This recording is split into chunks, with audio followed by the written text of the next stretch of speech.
Hello, everyone. I decided to start 25 minutes earlier. I've got a lot to cover. This is part two of Ed covering Robert Brake on the Civil War and my commentary. And Ed is right. I'm going to share screens and. Right, okay, and full screen for Ed's and hide this thing. Okay, 30-minute video and my commentary. Good evening. This video went through a second part dealing with Robert Brake's attempt again to defend the Confederacy, the evil of the Confederacy. One thing you notice, he can't distinguish between a Confederate and the Confederacy. And I made a video before I was uploading. I was too hot. I was too hot. So I deleted it. I said, hey, you gotta calm down. This guy, he's lies. He calls Lincoln a despot, a tyrant. That's what these guys think. He tries to make the ideas that Southern secession was legal, which wasn't. No way in the Constitution allows secession. Do you think Oregon can secede from the Union today? That's a legal act. Never was a legal act. He has a simplified aspect of the Federalists versus the Anti-Federalists. That was the issue of individual rights. Both sides of individual rights. The idea was how they could best defend them. The states were violating individual rights under the Articles of Confederation that existed then. That's why a more perfect union was needed, a stronger central government. But both sides are trying to defend individual rights. The issue is the balance. The federal system is a balance. Federalism is a balance between levels of government. And I don't support slavery at all. And that's what the Civil War was about. It was the South that began, by the way, the gun control laws and Jim Crow laws suppressing the black vote. And he wants to accuse, and he accuses Grant of being drunken. And the South were the Democrats, right? Yeah, what a lie. Grant had a drinking problem when he was out of the army. He was not drunk while he was serving. That was an attack on him. And you think the guy who drank every night was going to be able to defeat Lee? I don't think so. The issue goes back to Andrew Jackson, Calhoun, nullification argument. By 18th nullification argument, John Calhoun said he didn't like a tariff issue. Andrew Jackson of Southern Tennessee, when they said, "Oh, South Carolina said we're going to nullify that law," South Carolina said, Jackson said that would be revolution, revolt, and he hanged Calhoun for it. No one had this idea you could secede. Then they tried to push the idea of secession after that. There's no right to secede. There was. It's not even in the Confederate Constitution. The only state that recognized the Confederacy was the Vatican, because they wanted to divide the United States. See, and the Vatican is the where the Antichrist is, and the Roman Catholic Church is the Church of the Antichrist. They wanted to divide the United States. Then he talks about Lee holding out until Lincoln, had been assassinated. I think he was assassinated 6 days later. I don't want to change anything. It was over. It was over. He makes the comment in there talking about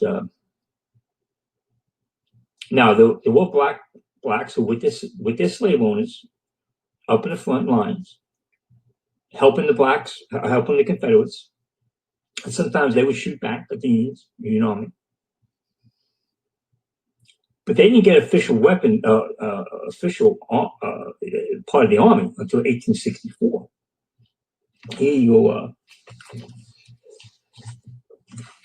This book here, the Black, Blue, and Gray by the African Americans in the Civil War by Jim Haskins. Haskins. He said, at almost the same time, another extraordinary thing happened. Confederate General Robert E. Lee asked Confederate President Jefferson Davis to be allowed to recruit slaves into the Confederate Army with the promise of freedom for themselves and their families as payment. Confederate military officials had considered the idea seriously since early 1864. Now, again, it doesn't mean the blacks weren't in the front line with their masters, but they weren't part of the army. See, but Breakaway say they were half the army. They weren't half the army. Now, in the North, they took a great proportion of the army of the North. They became a great proportion of the North, and they were very poorly treated by the Northerners as well. This book makes it very clear that, despite fighting very valiantly. And they had two issues there. The Confederates did not take prisoners with the blacks. Well, if they did take prisoners, they sent them into slavery. They treated them much worse than the whites. And the black soldier always had recognized them. Those are facts. Robert can make anything up he wants. The huge losses the Confederacy had suffered in the course of the war had begun to tell on General Lee and troops. On January 2nd, a group of Confederate officers headed by Major General Patrick Claiborne offered a report to their commanding officer. It stated that slavery, once the chief source of Confederate strength, was now one of our chief sources of weaknesses. It proposed that we immediately commence training a large reserve of the most courageous of our slaves, and further we guarantee freedom within a reasonable time for every slave in the South who shall remain true to the Confederacy in this war. President Jefferson Davis refused to even consider the proposal and forbade further discussion of the matter in the Confederate Army. But the idea would not die. As time went on, the human, natural, and manufacturing resources of the Confederate States continued to be depleted. More and more people accepted the notion of armed slaves. Indeed, by the fall of 1864, after rebel defeats in Georgia, Alabama, and Virginia, arming slaves seemed the only way to save the Confederacy. As was stated earlier, it was not at all unusual for slaves to be armed. As Marine Lieutenant Henry L. Graves noted about his slave Lawrence in a letter home in late December 1864, and talks about how he would actually fire on the Yankees. But General Lee and even Judah P. Benjamin, the Confederate Secretary of War I, was to make the armament of slaves official policy. But there was also strong opposition to the idea of blacks fighting on the front lines. After all, preserving slavery was one of the reasons the Confederate States had succeeded and gone to war. Get that? After all, this is what they were arguing about. See, it was all about the slavery. That's what the Civil War was all about. Robert Breaker is a dishonest person, blatantly dishonest. Back and forth, people. This is in their writings. They were arguing back and forth because the people who were refusing it say, look, we were fighting to preserve slavery. If we give these guys weapons and they show themselves to be good soldiers, how can we legitimize say they're inferior people? That's in their writings. But Robert Breaker, and so no people is inferior, right? Where we're all from the race of Adam and Eve, right? And saying because people of darker skin color is inferior, that's racism. And I'm against that behavior. Sorry, I can't support the South. Well, Robert Breaker, you are wrong, and you blatantly are dishonest. Tell you, because he's a liar. What was the point of arming slaves who would surely not serve willingly unless their freedom was the incentive to do so? And if slaves didn't make courageous soldiers, then the deeply ingrained Southern attitude that they were not capable of anything but hard labor was wrong. It's deeply ingrained Southern attitude. That's what they argue back and forth. He's just reporting, telling you what they were arguing about when this issue came up. Why the Southerners hesitated in arming their slaves.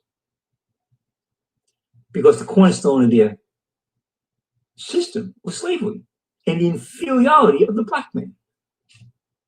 You don't believe me? I don't care. Those are the facts. Yeah, you can find any book to deceive and lie and twist anything you want. But that's the argument came up in 1864 when they had been to argue about this, and the Confederacy itself was about to be destroyed. And they said, "Look, we're going to have to arm the Confederacy, the slaves." Wait a minute, the war was being fought for let's keep slavery, and now we got to recognize that slavery is going to end, because we can't call them inferior if the guys are fighting as good as we are. Thus, the Confederacy struggled through 1864, relying solely on white fighting forces and using blacks only for manual labor, at least officially. Okay, so unofficially, you might see some pictures of blacks up in the front lines. That's unofficial. They weren't Confederate soldiers before 1864. Okay, so you might see pictures up there that these neo-Confederates put up there, saying, "Look at, there's a black man with a weapon. There's a black man with a weapon." Yeah, unofficially, he's up there with his master, and they were up there. They were just for manual labor and stuff like that. And sometimes they would end up, actually fighting. By early 1865, both sides knew that the war was nearing its end. The situation for the Confederacy was so critical that General Robert E. Lee had become convinced that if slaves were not armed, the cause was lost. He wrote to a Confederate senator on January 11th, "If it ends in subverting slavery, it will be accomplished by ourselves, and we can devise the means of alleviating the evil consequences to both races, I think. Therefore, we must decide whether slavery shall be extinguished by our enemies and the slave be used against us, or use them ourselves at the risk of the effects which may be produced upon our social institutions. We should employ them out to that." Like, Lee was against slavery. Yeah, he was against slavery. That's why he wanted to arm the slaves. That's why he wanted to arm the slaves. He wrote to a Confederate senator in January, "If it ends in subverting slavery, it will be accomplished by ourselves, and we can devise the means of alleviating the evil consequences to both races." He was also against secession. He didn't think it was legal. "I think that, therefore, we must decide whether slavery shall be extinguished by our enemies and the slave be used against us," which they were being used, Emancipation Proclamation. And the label was being used against them, of course. And Ed knows what he's talking about. "Or use them ourselves at the risk of the effects that may be produced upon our own social institutions." That's the issue. Now the cornerstone was being taken, was going to be crumbled. Slavery was going to end, but that's because the importation issue. Now it's because the South couldn't fight anymore with just whites. Just over 2 months later, Confederate President Jefferson Davis gave in and signed an order authorizing enlistment of slaves as soldiers. This Negro soldier law provided the slave soldiers could not be freed except by consent of the owners and of the states in which they may reside.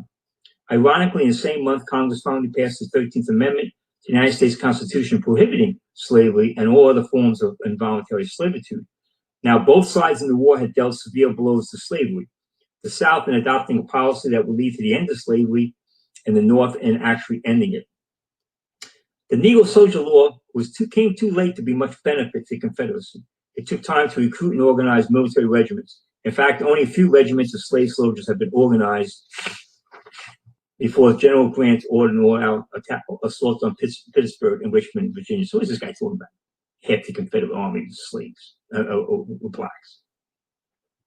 A small percentage of it. Robert Blake is clearly being blatantly dishonest. Titles, but on the Confederate side, that's why you see pictures up there. But they were there officially. They don't part of the Confederate army. So let me go here, and he's going to call. Let me see what he gets in 16 minutes. States profited off of the slavery. Many of the ships that went and got slaves and brought them back were northern. Now he's taxing the American flag by saying the American flag brought in the slaves, which was acknowledged by Lincoln in the second inaugural. He said both sides are responsible for this war. These guys are so wicked. All we have to read is two inaugurals by Lincoln, where he offered peace to the South and said, "I'm not your enemy. Let's not divide over this. I can't touch your slaves by Constitution. I'm not here to overturn anything in the South. I'm here to, I'm going to protect your constitutional rights." And then the second inaugural, he talked about both sides being responsible for the war. And the war was lasting a lot longer than both sides thought it was going to last, which was but because both sides are responsible for the wickedness of the bloodletting. Then Robert Breaker's going to tell you that slavery wasn't bad, too bad, and he's going to lie about that and talk about slavery is terrible. The family separations, the abuse. He wants to think that sometimes some Christians, and most of the little exceptions he looks at where slaves were treated well and they had a family relationship. Let me tell you something. They were still considered slaves. So if that slave owner died and he was dead, the family's going to get sold off. The slaves are sold off. And then he's got this thing where he says, oh, the slave owner, if you killed a black man, the white owner could be hung, No baloney. Blacks were not allowed to testify in court. They were allowed to testify in court.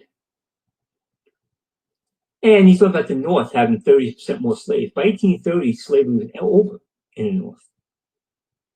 That's a fact. And he talks about the Republicans bringing in the Irish Catholics. The Irish Catholics came in because of the immigration, but they were Democrats. They were not Republicans. They came in and they became Democrats, and they rioted in New York. There was a big riot in New York. You can listen to all this garbage. The lies this guy puts out, and the phony books he puts out, it's just incredible. Let's see, about 24 minutes in here.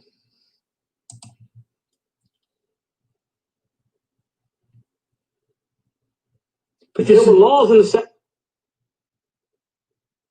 about slavery that if a person was a slave and they had a master who was bad, who was evil, who was mean, who beat them or things like that, the slave could go to the magistrates, to the constable, to the people in charge, and the slave could request a change of master and say, we don't want this person to be our master, we want someone else. And this book goes through and shows you many cases about that, how it was very common that slaves would seek out the most Christian, the most nice, the most loving, caring people. And yes, they would have known who they were because slaves would have talked. Who do you think I could afford them?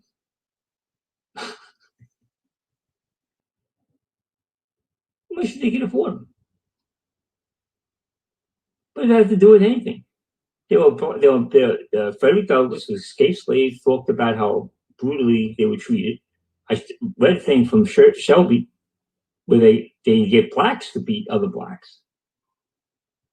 What is he talking about?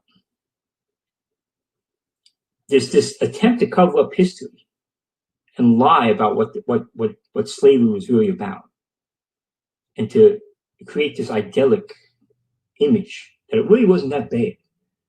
And the slave could go to his master, and the white man, and I don't want this slave.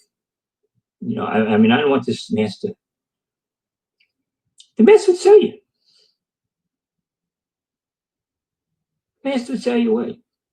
3 million slaves in the South.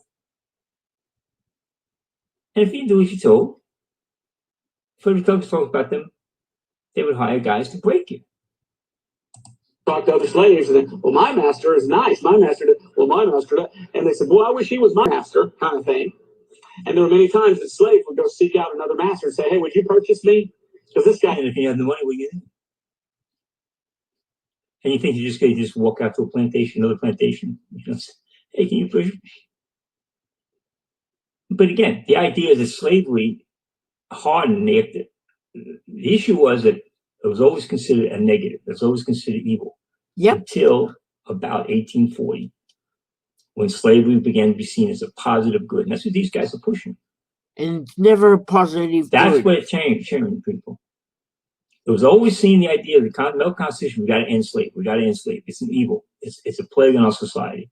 Now these guys, Robert Breaker and his ilk, bring in the idea, it wasn't that bad. It wasn't that bad. So that's, those people trying to escape in the Fugitive Slave Act, they don't, and Southerners going up and pulling these people back, husband and wives being separated, all the things that were going on, the beatings, the hangings, the brandings, all that stuff didn't happen. That's what I want you to believe. Guy's not very nice to me. And that was very common.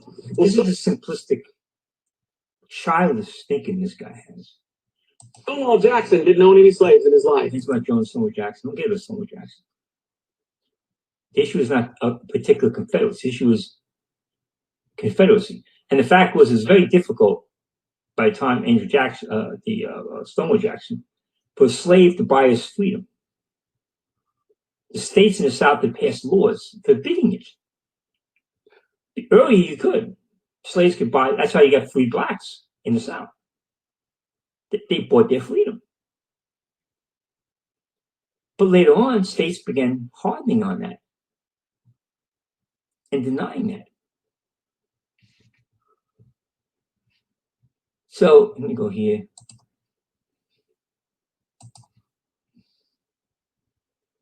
On a funny note, I just had to edit it a couple of times, so I'd be up 30 minutes more. Going to vote, and they were going to vote to leave the Union because they didn't agree with Lincoln. They didn't agree with Lincoln being elected. That's what they were seceding before Lincoln got in. This guy doesn't know any history.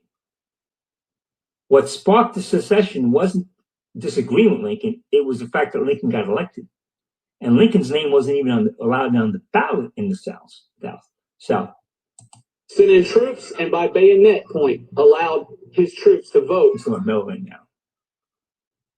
That's doing the secession. He says, you're not going to secede. That's treason. Yeah, he's upset because Mellon didn't get a chance to become traitors. In the Maryland, and they voted to keep Maryland part of the Union. Maryland would have said, no, we're leaving. Mellon wanted the pro-union forces, pro-union people would have won that vote. The Confederates were undermining the vote. He forgets to tell you, when people wanted to stay in the Union, the Confederates basically undermined them. In Texas, that happened. Where the guy, I forget the leader, the president of Texas, he wanted to stay in the Union. They didn't want to go. He didn't want to go. And they attacked the Germans who were in Texas were pro-union. So there were a lot of abuses during the Civil War. But the South was right. They didn't do anything. The South was right. They didn't wrong. They do anything. Yeah. No, they broke the law. And the goal was to enslave, keep in slavery. That was the cornerstone. Read the speech from the vice president, Stevens. Cornerstone of the South was slavery. This guy yapping, he calls Lincoln a despot, a tyrant in there. Lincoln won a fair election. And the South is violating the Constitution. He wants to compare the South. I'm just letting Ed talk. They had representation. See, I don't know all the history, but I am trusting what Ed says, and I don't trust what Breaker says. So I just let Ed talk.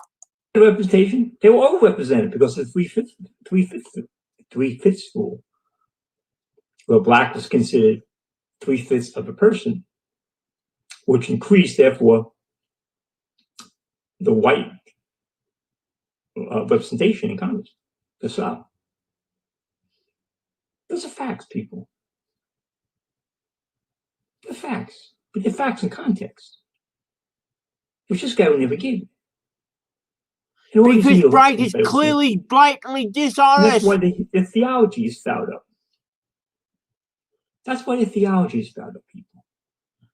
Because he can't separate the concept of a Confederate and the Confederacy. He never told you why in the Confederate Constitution, Negro slavery was put in particularly